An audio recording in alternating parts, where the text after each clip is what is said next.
suis la fondatrice de l'ONG We Are Not Weapons of War, nous ne sommes pas des armes de guerre, qui travaille sur la question des violences sexuelles liées au conflit.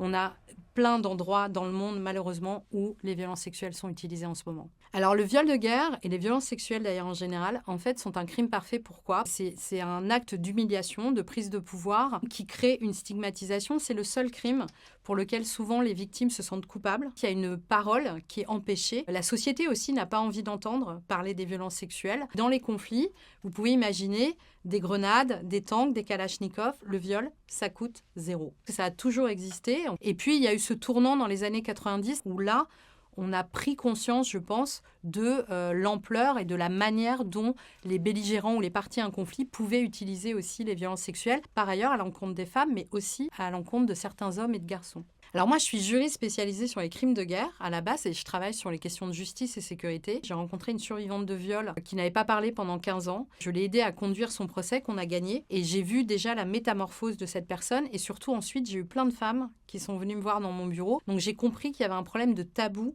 et de parole autour de ça, donc qu'il fallait créer des espaces de parole et qu'on pouvait aussi faire punir le viol. Et j'ai décidé de faire une organisation pour d'une part en parler et aussi essayer d'apporter des réponses pragmatiques, concrètes et effectives à ces questions-là.